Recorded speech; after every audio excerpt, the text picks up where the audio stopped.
خبرنگارای ارشد این تلویزیون افغانستان ترک کردن، به هر کشوری رفتن، چندین روزنامه‌نگارا را کشتن، فعالای مدنی را ترور کردن، خانه هاش رفتن. در داخل تاجیکستان شاهد شدیم که رسانه های تاجیکستان فرشته اطلاعات بردروغ و فیکی زیاد شده.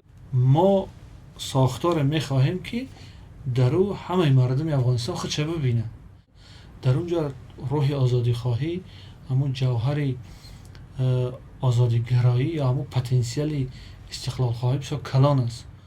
دلم به یاد برنامه های جالب فراغتی طلوع تنگ شده.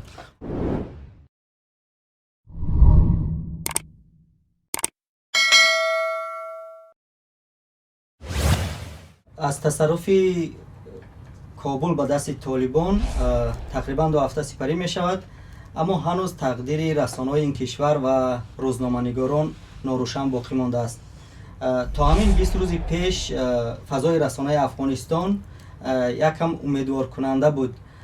در شاخص جهانی آزادی مطبوعات افغانستان از قزاقستان، ازبکستان، تاجیکستان و ترکمنستان و حتی روسیه پیش قدم بود.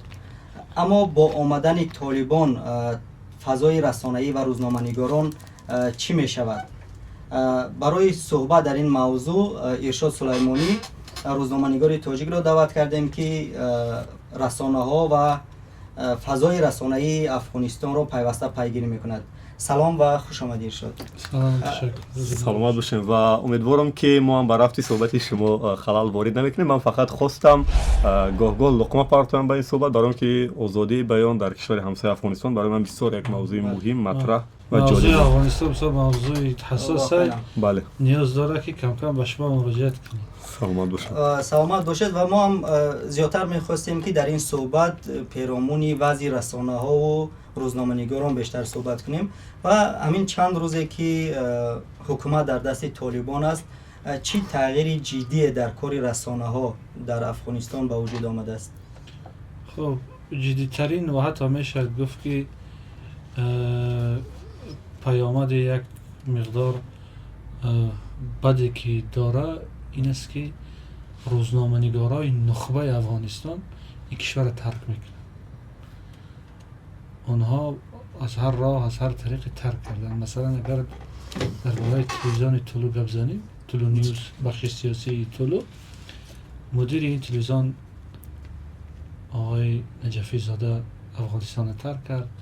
خبرنگارای ارشد این تلویزیون افغانستان ترک کردن، به هر کشوری رفتن و مثل همین دیگر رسانه های پرمخاطب افغانستان، خبرنگارای بسیار نخبه و حرفه‌ای و آنهایی که در جامعه افغانستان بسیار شناخته شده بودن و حرفشون تاثیر داشت ترک کردن.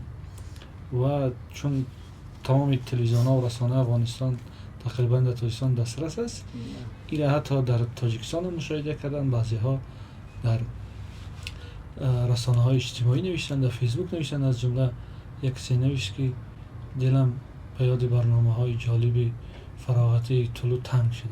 ولی اینجا من یک چیز میخواستم پرسم که امارات یعنی طالبان وعده داده ایستادن که ما با روزنامه‌نگارا دیگه هیچ حمله نمیکنیم و امنیتشون رو تامین میکنیم. به نظر شما چی است که اونا ترک میکنن افغانستان؟ ببین،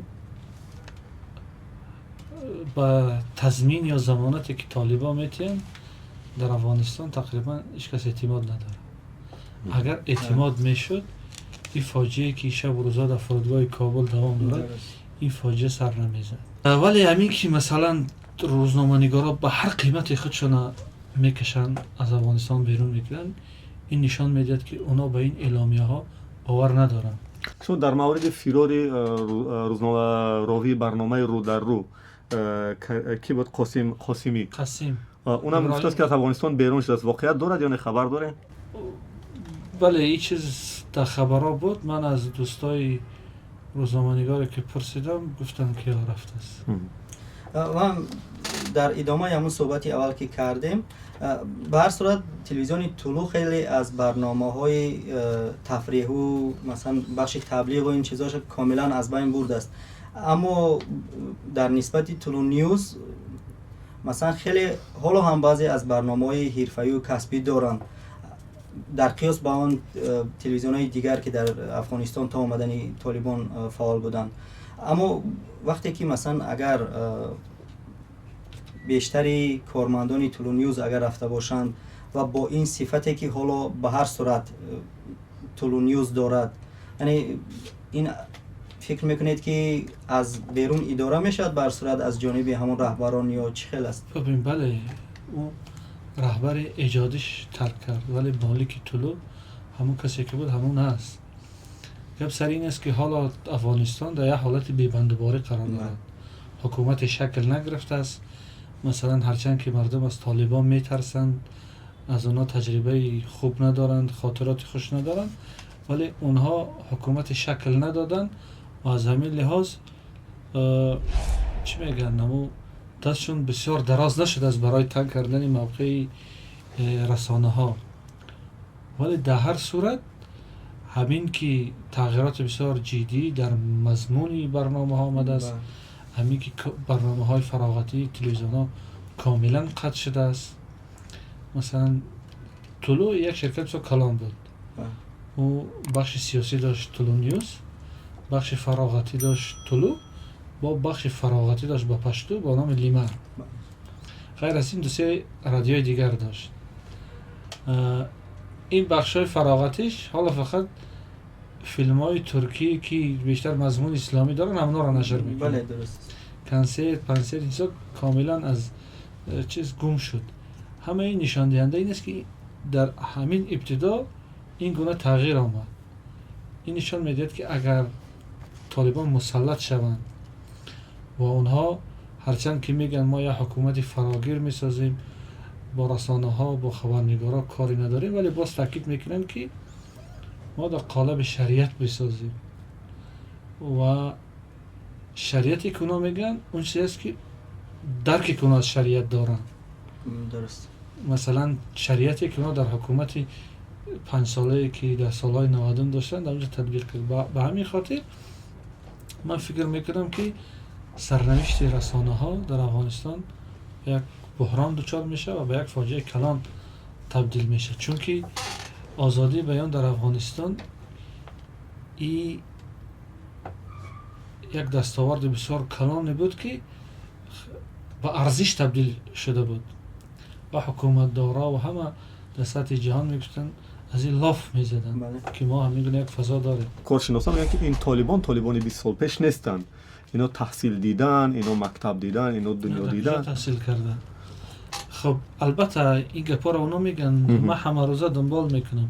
هر روز سخنگوی طالبان ذبیح الله مجاهد 2 ساعت در تلویزیون ملی افغانستان همه روزه بعد از ساعت 5 به وقت کابل نشست خبری میکنه، به سوالایی که وجود داره جواب میده. اونا همه وقت میگن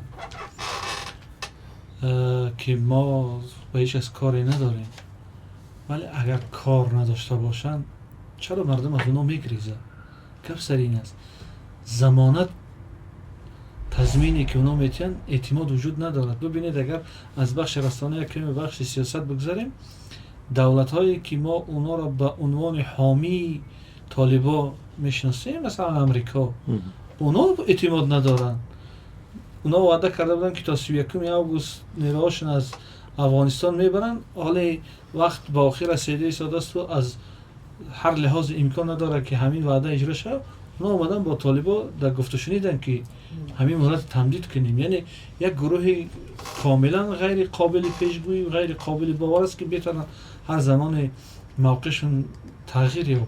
یک چیزی که طالبان میگن که یعنی زنها به نفر محرم کوچه نبرد و حتما میگه روسری و این چیزا، ولی من میبینم که تا امروز صدای آمریکا که یک ساعتی طلوع را میگیرید با همون روزنامه‌نگارایی که یعنی بازم افیر میبرن، اینا چه خیلی فهمیم طالبان اینا یعنی اجازت میتونن به نظر شما آینده؟ من گفتم که حالا طالبان همون شرط و اصول امارات یا هر شکل دیگری که دولت تشکیل میشه چی نکردن، بیان نکردن.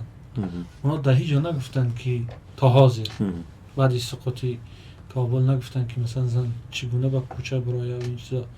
بعضی چیزا که در شبکه‌های اجتماعی و متاسفانه در رسانه‌های ما هم آمد، بعضی چیزا فیکی بود، بعضی چیزا دروغ بود. ولی اونا همیشه تاکید میکنن که ما در قالب شریعت اسلام چیز میسازیم. به نظر شما صدای آمریکا هم قطع میشد بعد از چند وقت در افغانستان؟ خب این بستگی به این داره که چگونه حکومت در افغانستان شکل. اگر یک حکومت انحصاری که تمام قانون و قاعده را در این حکومت طالبا تعیین کننده باشن و اینا جاری کنن، بله. ولی میتونه که مثلا با یک کمی تغییرات باقی بمانه، اما در مضمونی که جوهری آزادی بیان، مضمونی مثلا کاری رسانه ها تشکیل میدهد، حتما تغییرات میشه، چون که اینا یک حکومت انحصاری میسازن که افکار غیر قبول نداره. خب با توجه به همین چیزایی که گفتید، مثلا میشود تخمین زد که همون دستاوردی که طی 20 سال در فضای رسانه‌ای داشتن افغانستان با آمدن طالبان کلان از بین می رود، یا به هر صورت میموند رسانه‌هایی که به قول ایستادگری میکنند. و ببینید افغانستان و گفتی یک نظریه پرداز یک جامعه کوتاه مدت است. نه در کوتاه مدت در این جامعه هر تغییرات میشه. شما ببینید مثلا همین حکومت 20 ساله که تا سقوط طالبان بود، با وجود همه شکست ریختش یک حکومت بسیار مدرن بود، ولی یک شبه طالبان آمدن و این به اصطلاح پیشروی را بعد 2-3 عصر قفا برده.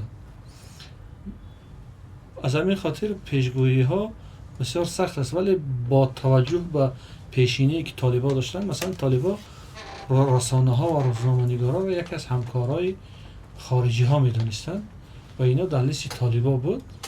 همیشه هشدار میدادن، چندین روزنامه‌نگارا را کشتن، فعالای مدنی را ترور کردن، خانه هاشون رفتن. مثلا همین که در همین آخر طالبان در اول وقتی که ولسوالی ها و ولایت ها را به اصطلاح می گرفتن، از همونجا از فرار روزنامه‌نگارا سر شد. دوستای ما میگن که ما در لیست اونا هستیم. اونا بعد از اینکه در کابل یک جابجا شدن به اصطلاح ما، اونا حتما به دنبال همون و یا روزنامه‌نگارایی که در همون زمان اونا را انتقاد میکردن یا که برای اونا خوش نبودن، به دنبال اونا میرسن. من باوری دارم که ما در یک سال آینده در این جای افتخاری که افغانستان در شاخص آزادی بیان قرار دارد، اینجا را از دست میدهد و همسایه ما میشه در این شاخص. ببخشید در ادامه همین صحبت که شما میانی روزنامه‌نگارای افغانستان دوستای زیاد هم دارید، آیا از شمار همون دوستای خودتان نفری تا امروز افغانستان را ترک کرده است یا قصد ترک کردن دارد؟ بیشتر از 20 نفر. مثلا کریم امینی، کجا رفت کریم امینی؟ خبرنگاری که در همین شب روز آخر اعلان شد که گویا که به دست طالبان افتاده است، همون ترک کرد. من با او تماس بودم. بدونید که کجا رفت؟ او تاشکند رفت، بعد از تاشکند به یکی از کشورهای اروپایی رفت. نفره هم به بسیار دوشنبه میخواست، آمدن یا نه؟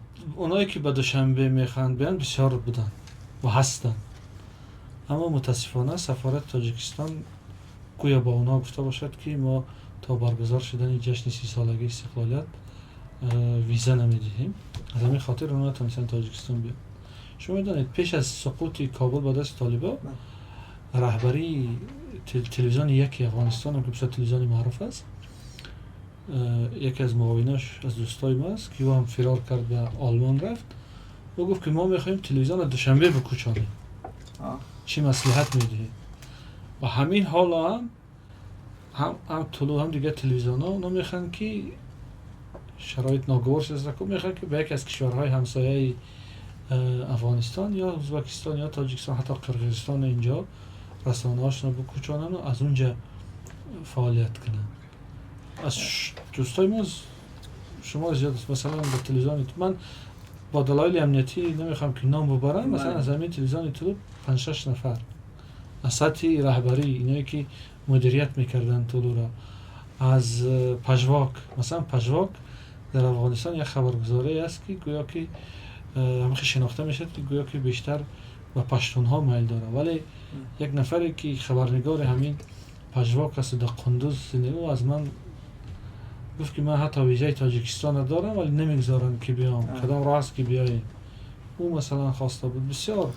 بچه‌ای که در وعای چاپی کار میکنن چه حال دارن؟ اونایی که چهرهشون به هر حال شناخته نیست، مثلا 8 صبح کابل و اینجا روزنامه ها، از ما خبری هست؟ من با تعبیر خودم سردبیری 8 صبح آشنایی دارم، مجیب مهرداد.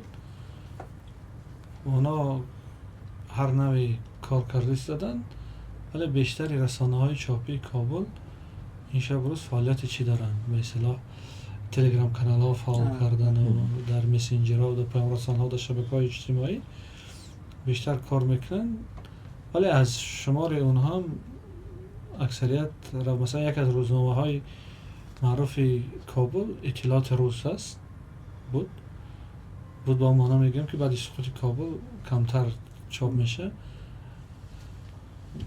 رهبرای همین رسانه حالی نیستن در صحنه، کجای رفتن معلوم نیست. شما در مورد ترور روزنامه‌نگارا گفتن یکی از مخالفای سرسخت حکومت اشرف غنی اون مردی هم که ریشش چی نام داشت در امریکا میشنه، تاجیکستان هم اومد، فراموش کردم، شفیع عیار. چند وقت پیش در ویدیو گزارشاش گفت که همه این ترورهای روزنامه‌نگارا از طرف خودی اشرف غنی بود. شما چه نظر دارین در این حرفای شفیع عیار؟ خب البته من نمیتونم مثل شفیع عیار با اطمینان بگم که دستی کی بود، ولی مثلا در رسانه های افغانستان، در شبکه های اجتماعی، در تحلیل ها، در گزارش های جداگانه گفته میشد حتی همین حکومت اشرف غنی را در همدستی با همین چیزا متهم میکردن که خصوصا همین ترور یما سیاوش، یکی از چهره های بسیار معروف تلویزیونی افغانستان، اینا پدرش حتی این گپا گفت اونا با دادگاه بین المللی لوحه یا با تعبیر ما گاگا مراجعت کردن، چون همون نوارها حکومت افغانستان در اختیار اینا نگذاشت، آخرا نگذاشت دیگه. اونا مشکوک شدن که پس اینجا یگان گپی هست که اینا همین گونه گپا بود که هر کسی تاس داره، ولی این فضای افغانستان با گونه ای بود در اون زمان و حاضر که باز تماما فاجعه است که تشخیص دادن یک گپ برای ما کسایی که از این طرف ما هستیم و داخل جامعه بسیار دسترسی نداریم مشکل. شما ببینید مثلا مسعود پرطرفدارترین چهره در منطقه در افغانستان، ولی تا هنوز مثلا عامل ترور مسعود مشخص نیست که چی کسی در پشت این قضیه بود. از ربانی هم دیگه مثلا برادرش در حکومت معاونی اول بود، یکی از یاران اساسیش مارشال فهیم معاونی اول بود، تمام طرفداراش در حکومت، در وزارت دفاع، در امنیت، در تمام جاهای مهم بودن، ولی معلوم کرده نتونستن که کی بوده این قضیه. اونجا هم به هر حال نام روزنامه‌نگارا سیاه شد برای که در لباس روزنامه‌نگار اومدن پیش مسعود، متاسفانه. تروریست نام قالب نداره. خب اگر رفت و فرض کردیم که موفق شوند که تلویزیون های افغانستان در دوشنبه دفتر داشته باشند و از اینجا برنامه پیشنهاد کنند، آیا در صفت پخش برنامه های تاجیکستان هم فکر میکنید تغییرات میشه؟ او رسانه ها بیان در اینجا فعال شوند، طالبان شاید ما را با گونه قبول کنند که گویا از بیرون رفتن علیه ما اقدام میکنند و تاجیکستان که یک همسایه نزدیکترین افغانستان است که حالا افغانستان از طالبان است، این میتواند که خطرهای امنیتی و چیزا داشته باشد، این برمیگردد و مقامات ما که در سطح بالا چی تصمیم میگیرند. از همین نقطه نظر من در حال حاضر این چیز یک کار ناشدنی میدانم و وقتی که یک کار نمیشه و چگونه میتونیم درباره درنمای او صحبت کنیم. حالی شما با اخباری که از داخل کابل بیرون میشه تا کجا اعتماد دارید که اونا تحت فشار نیستن و واقعیت است؟ ببینید مثلا طالبان آمدن تلویزیون طلوع و همه دیگه تلویزیون های دیگر را چی کردن؟ خلی سلاح کردن. در همون روز دویم یا سیمی که کابل گرفتار داخل تلویزیون ها سلاح بود؟ ببین محافظ. بعضی تلویزیون های افغانستان در زمانی که طالبا به اصطلاح در کوه و پشت ها بودن اینا را تهدید کرده بودن. بعد حکومت افغانستان در همون وقت تصمیم گرفته بود که اینا را با یک چند تا 30 نفر محافظ داشتن، محافظای مسلح که اینا به اصطلاح محافظت میکردن. حتی تلویزیون مستقل و بین الملل هم صحبت کنیم اقرانیت میکردن. بله تلویزیون مستقل. بله طالبا در وقتی که کابل سقوط دادن در روز دوم سوم آمدن همینا را خیلی سلاح کردن. بعد اخباری که در اینجا میشه بسیار مضمونش تغییر کرد. شما ببینید حالا در اطلاع رسانی در افغانستان حاضر نقش اول رسانه های بین المللی دارن. بی بی سی، آزادی، صدای امریکا، خب شبکه‌های روسی اینجا، صدای آلمان، موج آلمان، این رسانه های دیگری بین المللی، حتی میشد گفت که رسانه های روسی، هرچند که اینا اخبار با تبلیغات با به اصطلاح با پروپاگاندا بسیار آمیخته میکنن رسانه های روسی. و ما هم در داخل تاجیکستان شاهد شدیم که رسانه های تاجیکستان فرشته اطلاعات بر دروغ و فیکی زیاد شده. در اینجا بسیار خبر پراکنی بر دروغ کردن. حتی مرگ اون ژورنالیست. بله. از همین نقطه نظر ما روزنامه‌نگار میدانیم که در این گونه در هم بر همی امکان خبرهای فیکی و دروغی نشر شدنش زیاد است. همین نقطه نظر باید با اخبار موثق باور کرد که شما منبع او را میشناسید و مثلا به هر وسیله با منبع او در تماس هستید. ولی واقعا آمدن اشرف غنی به تاجیکستان اولین چیزا آزیا پلوس اینو نشر کرد که بعداً رد شد. شما تا کجا اعتماد دارید به منبعتون که دیگر ردش هم قبول نکرده دیگر ایستاده در اونجا؟ ببین اینو من نشر کردم. بله. خبر به ما یک کسی داد که در دستگاه اشرف غنی کار میکرد. نامش هم ذکر کردین. نامش هم ذکر کرده. ببین در این گونه حالتا خبر کاملا موثق در حالات اضطراری دریافت کردن خیلی مشکل است. ولی ما منبع ما آشکار بود، نامش بود، او گفته بود ثبتش در ما هست، همه چیزش هست و او گفت که ما در گوسیل حضور داشتیم، اونا رفتم ما به جای دیگر رفتیم. این گونه خبر نمیشد نشر نکردن. شما ببینید بعدی که ما نشر کردیم معروفترین رسانه های جهان با تکیه به ما با این خبر نشر کرد، چون که در همون حالت امکانی معلوم کردن حقیقت خبر وجود نداشت. فهمو؟ که در اصل کجا رفته است. به این هم اشرف غنی آمده به تاجیکستان، در فضای تاجیکستان چرخ زده. الجزیره اینو نشر کرد بعداً. بله. ما هم نشر کردیم. وقتی که اینجا پذیرفته نشد رفت. ولی ببین ما در اصل رساندن خبر اشتباه نداشتیم. ما گفتیم که به تاجیکستان آمده است. کشور سیوم میرود. کشور سیوم. ما نگفتیم که در تاجیکستان هست یا در اینجا فرود آمده است. او را قبول کردن. یعنی در خبررسانی ما چیز وجود نداشت، غلط وجود نداشت. این در تجربه روزنامه‌نگاری که یک خبر در حالت‌های اضطراری میتونه که تایید شود تایید نشود، یک کار معمولی است. بعد از ما مثلا رسانه‌های دیگری داخل تاجیکستان هم نشر منبع اونا تا گفتن که در همین جا است این شب و روز. هرچند که مثلا امارات اعلام کرد که اشرف غنی در ما است ولی نمی‌فهمم از کجا آمد به اونجا. عالم شک و گمان ها وجود دارد که از تاجیکستان یا از ازبکستان. ولی ما مثلا اصل خبر را مراعات کردیم، به وزارت خارجه تماس گرفتیم، نظر اونا را پرسیدیم. اونا گفتن که مثلا اونا نه تایید کردن و نه رد کردن. در آخر خبرتون هم بود که این خبر باز علاوه میشه تحریر میشه. بله. بعد جزئیات دیگری که در پی این به وجود آمد ما رو نشر کردیم. برای من یک چیز جالب است که ارشاد سلیمانی خودش که اینقدر با وعای افغانستان آشنا است آماده هست که مثلا از طرف آزیا پلوس اگر فرستاده شود به افغانستان آماده است که اونجا رود و گزارش تهیه کنه همیشه و روز از نگاه کسبی. بله ولی به افغانستان رفتن کار ساده نیست. مثلا اون خبرنگارای رسانه‌های جهانی که میرن ممکن یا خودش تنها باشد ولی 30-40 نفر دیگر امنیت اونا رو تامین میکنه. رسانه‌های روسی، رسانه‌های انگلیسی، آمریکایی، اینا مثلا همیشه یک از خبرنگارای بی بی سی از یک از تیپ‌های کابل با سر اوریان گزارش میداد. مجری بی بی سی هم پرسید که شما در امارات اسلامی با این گونه چیز، گفت که ما از اونها خیلی دور هستم، ولی وقتی اگر در کوچه باشم حتما من اشاره میکنم که ریمونت بکش. معلوم است که اونا را یک گروه چند نفر امنیتشون تامین میکنن. یعنی امنیتتون تامین باشه میرین. طالبان تا یه جای کار با ما مشکل نداشتن. ما اونجا مبارزه نمیریم که ما برای خبررسانی میریم.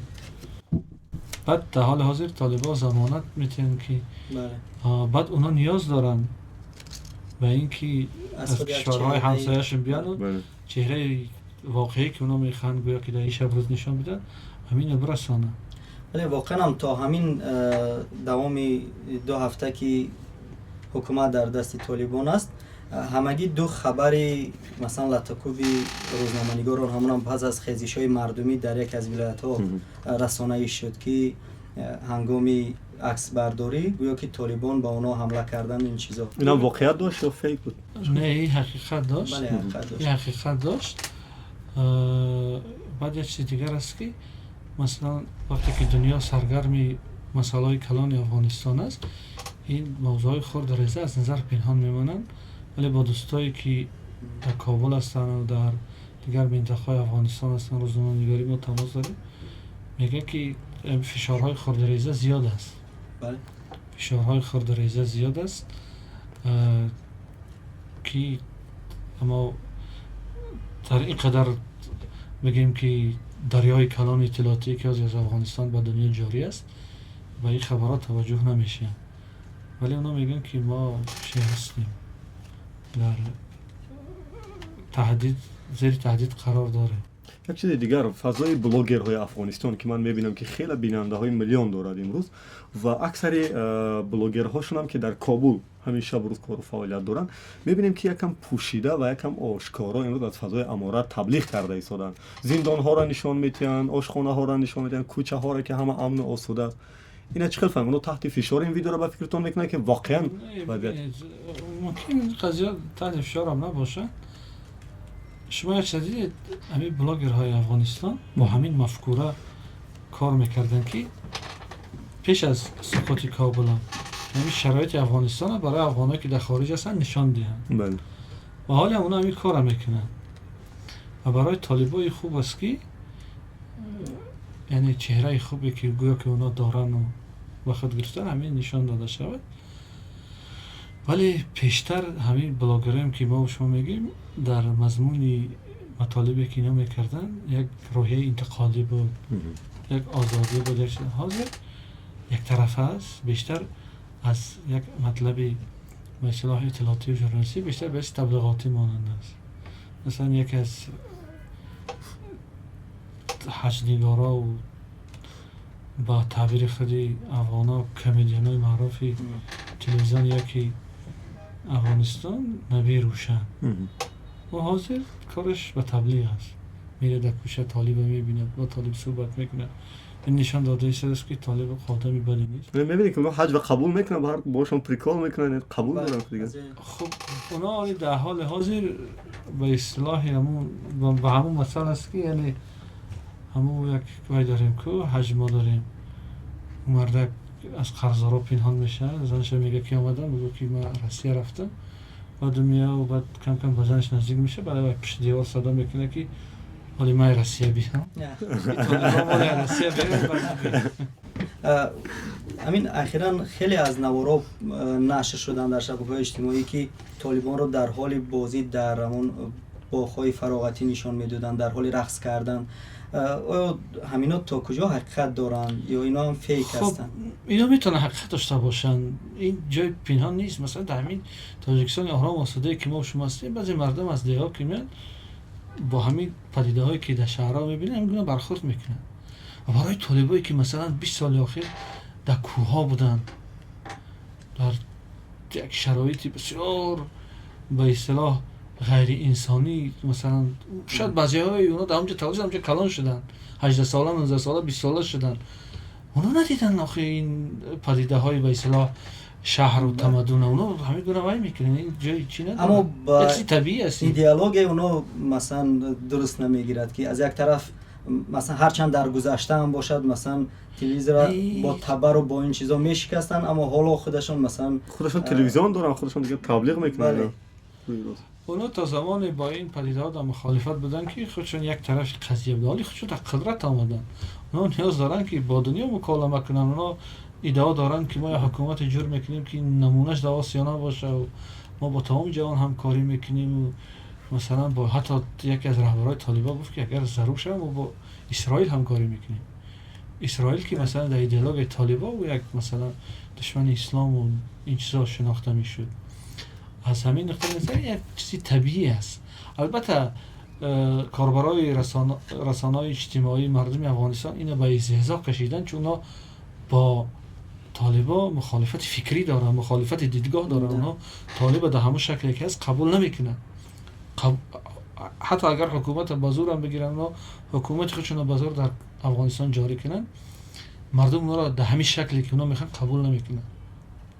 چون افغانستان با وجود این که یک جامعه است که 50-60 سال اخیر همیشه در جنگ بوده و مثلا زیر سلطه قدرت ها و هر چیزی بوده، در اونجا روح آزادی خواهی، همون جوهر آزادی گرایی یا همون پتانسیل استقلال خواهی بسیار کلان است.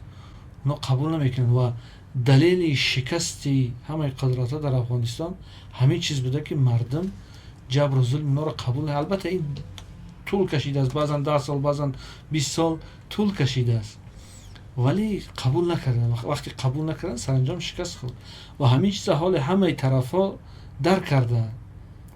شما دیشب اگر صحبت احمد مسعود با BBC گوش کرده باشه، او گفت که ما ساختار میخواهیم که در او همه مردم افغانستان خودش ببینه. یعنی یک روشن فکری که مثلا با دیدگاه های اسلامی مخالفت داره، اون باید در این ساختار وجود داشته باشه. هنده ها یا سیخ هایی که در افغانستان وجود دارن باور دیگر اونا وجود داشته باشه. مثلا نماینده های مذاهب دیگر اونجا، قوم های دیگر پشایی ها هست و این چیزهای دیگری هست که یعنی همه اینا وجود داشته. با خاطر چی؟ چون در دولت های پیشتر وقتی که سلطه طلبی شد، یعنی یک قومی شد، مثلا بگیریم که پشتون ها گفتن که ما اینجا قومی اساسی هستیم و دیگرها برده و غلام، ما دیدن که همین مدل موفق نشد. خود طالبان همین تقاضا دارن که عبدالله را به حکومت 12 گانه وارد کردن و میگن که احمد هم ما میخوایم وارد کنیم. طالبان تقریبا همین دعوا دارن. ببین یک چیز است، مثلا من یک شورا تشکیل میکنم، تو را دعوت میکنم، وقتی تو اومدی تو از من وابسته ای، من تو را 30 سامانی معاش تعیین میکنم، خواهم تو نیم روز کار میکنی، خواهم 1 ماه، بعد 2 هفته میتونم تو را برکنار کنم. طالبان همین گونه حکومت فراگیر گفته ایستادن. یعنی یا حکومتی که با سلطه و ریاست ما خواستیم مثلا 1 نفر از تاجیک‌ها، 1 از هزارا، 1 از ازبک‌ها دعوت میکنیم. این چیزی بود که در گذشته بود. اینا در عهدی اشرف غنی که مثلا در زمان اشرف غنی همیشه معاون اول تاجیک‌ها بودن، معاون دوم هزارا، 1-2 هزارا در اختیار ازبک‌ها و همینطور قوم‌های دیگر. مثلا ولی به سمت سیمی برگردیم که موضوع اساسی ما در همین شب و روز آیا یگان رسانه کلا بسته شد یا نه؟ خبر دارید شما که کلا بسته شده باشد؟ ببینید اگر فضای افغانستان با همین شکل دوام کنه، در اونجا بعضی رسانه ها را نمیبندن. اونا خودشو نمیبندن چون فضا برای فعالیت ما وجود ندارد. مثل که بعضی از رسانه ها را در تاجیکستان و همین سرنوشت دچار شدن. همین گونه فضا تنگ شد که اونا مجبور شدن خودشو ببندن. چرا اکثر روزنامه‌نگاران افغانستان تا چند وقت پیش امکان شرایط داشتن که حتی با سرور کشورشون مصاحبه آراین، ولی وزیر و سروزیرا یک طرف؟ چرا در فضای ما این نبود و نیست؟ این گپی فضا است. در افغانستان در هر صورت در ساختن جامعه کشورهای دنیا نقش داشتن، اونا پول میدادن و بعضی ارزش‌هایی را می‌خواستن که در افغانستان جابجا کنن، نهادی نکنن، از جمله آزادی بیان. و همین خاطر این فساد کمی اونجا مساعدتر بود. از سوی دیگر افغانستان جای نشان دادن خود بود. هر نیروی سیاسی، خواه رئیس جمهور باشه، خواه حزب‌های سیاسی و چیزهای دیگر، اونا نیاز داشتن که در پرده رسانه ها باشن، در سرخط اخبار باشن که با مردم شناسایی داشته باشن که مردم از اونها استقبال کرد یا نه. در ما به دلیل اینکه نهادهای دیگر فلج شده است، مثلا یک نیروی سیاسی که همه چیز در اختیار دارد اون نیاز ندارد که با همه رسانه در ارتباط بود. پتانسیل کلان رسانه‌ای در اختیار دارد، همه روزا تبلیغ میشه. نقشی واو و اینترنت برای غلبه طالبان تا کجا چقدر مساعدت کرد؟ واو و اینترنت. ببینید در مسئله غلبه طالبان بحث‌ها گوناگون است. میگن که حکومت در اختیارشون گذاشته شد، تسلیم داده شد، فروختن و این چیزا، توافق فروختن و این چیزا. خیلی در هر صورت بعضی نمونه‌های مثال‌های دیگه را ما دیدیم که میشد به این گپا باور کرد. ولی همین نقش رسانه‌ها و شبکه‌های اجتماعی و این چیزا، مثلا چهره ذبیح‌الله مجاهد تایوان هیچ کس ندیده بود، ولی او از طریق توییتر در سرخط رسانه‌های دنیا بود. مخیل است. وقتی هم که به کابل آمدن، رسانه‌های افغانستان مشکوک شدن. یک صورت چند سال پیشی کیره ذبیح‌الله مجاهد با او صورتی که در نشست خبری حضور پیدا کرد مقایسه کردیم که این دو کسی تماما متفاوت هستند. بعد اونا چی داشتن؟ پایگاه اینترنتی داشتن، به اصطلاح یوتیوب کانال ها داشتن، از اونجا خودشون تبلیغ میکردن، خبررسانی میکردن. ترورها و این چیزایی که حوادثی که میشد وقتی که اونا با دوش میگرفتن یا با گردن میگرفتن، از طریق همین شبکه‌های اجتماعی با گردن میگرفتن. یعنی سهم دارن واو و اینترنت خیلی سهم دارن. سهم به معنای این که گویا مساعدت کرده باشد نه، این یک فناوری است. این هر گروهی میتونه به منافع خودش استفاده کنه. ما و شما اینو به معنای مثبت استفاده کرده. طالبان به هدفهای خودشون و کسای دیگه به هدفهای خودشون، در اینجا اینا گناهکار نیستن.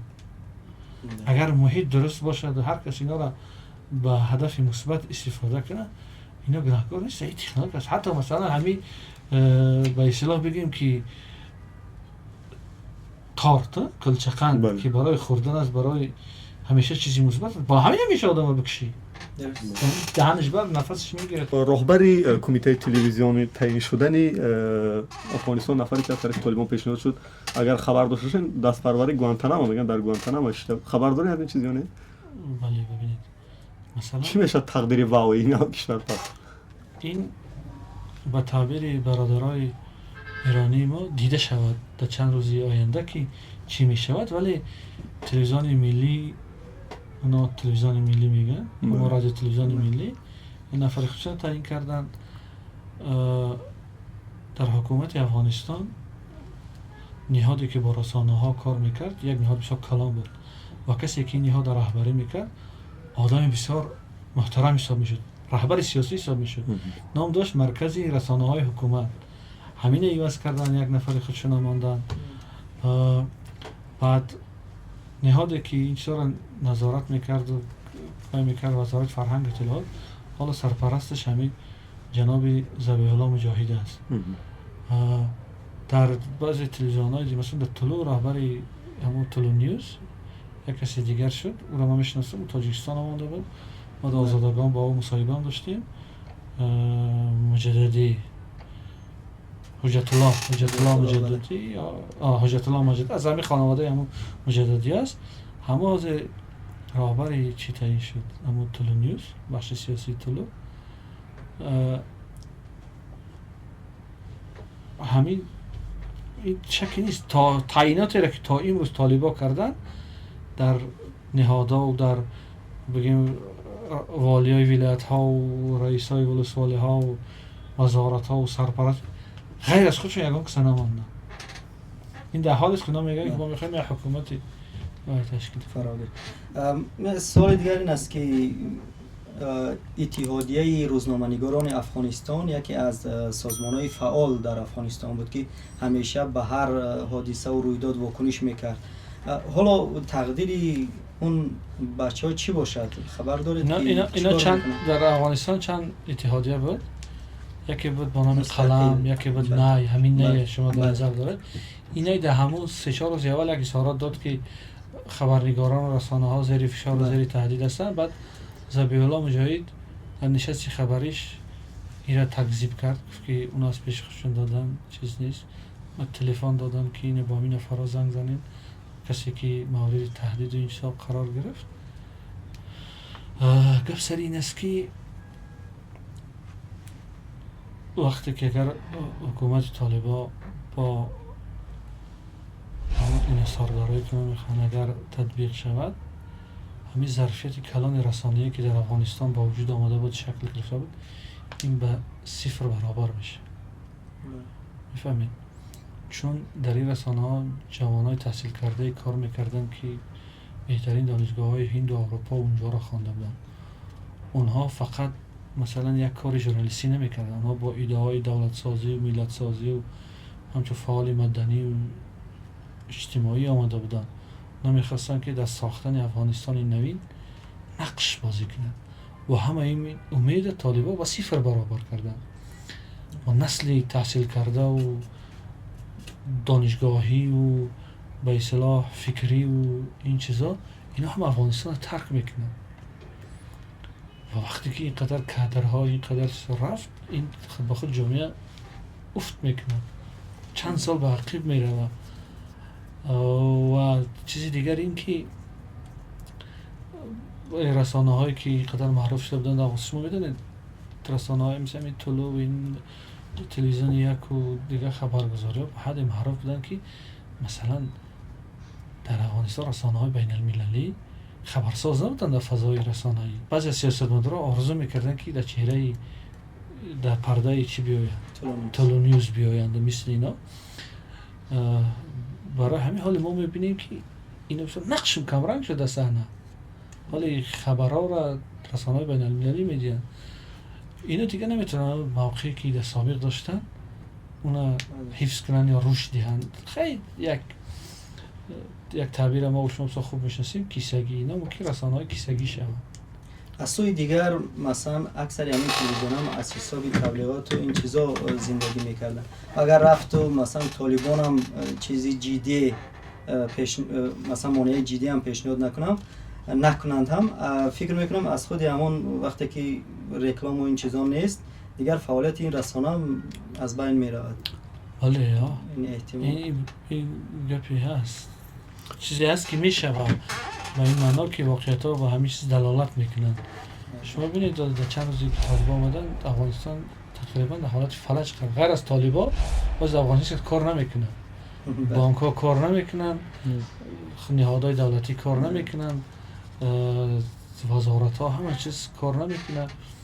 اینا فقط یگانه وزارتی که فعال است چون که شرایط اینا ایجاب میکنه، وزارت با اصطلاح خود افغانستان صحتی عامه است، یعنی وزارت تندرستی که حتی وزیرش هم چی نکردن، ایواز نکردن، برکنار نکردن. یک از طرفش یک سرپرست ماندن اما کارا پیش میبرن چون که وضعیت کرونا و این گپا هست. اونا این چی میکنن؟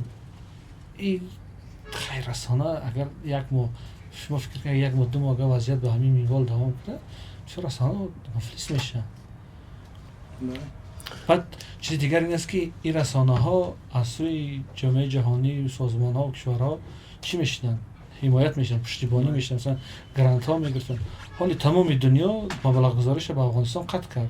امریکا، اتحادیه اروپا، بانک جهانی، یعنی یک چی میگن بحران کلان اقتصادی مالیوی هم برای رسانه در افغانستان در پیش است. حالا اینا از همون پتانسیل‌هایی که تا این وجود داره و بیشتر از شبکه‌های اجتماعی که کم خریدتر است از این راه دارن فعالیت میکنن، ولی در آینده میتونه که به مشکل کلان بیاره. تشکر که طاقت کردید و تشکر از ارشاد هم که برای صحبت آمدن. امیدواریم که برنامه شما امکانیت هست که آدم آخر سخن بگه. تجربه اول کس بیان دیگه نه من بچه خاطر به معنای یک مراجعه هم هست، یک پیام هست.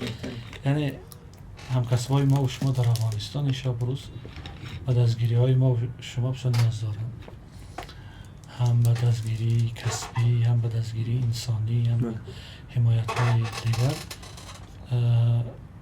مثلا در همون شب روزی که حادثه های اتفاق بیشتر از اون هم در همین حال حاضر من میتونم که مثلا از تلفن ما روشن کنم و در واتساپ و در تلگرام در نشان دهم که چقدر دوستا از ما کمک خواسته بودن که برای گرفتن ویزا مساعدت کنید.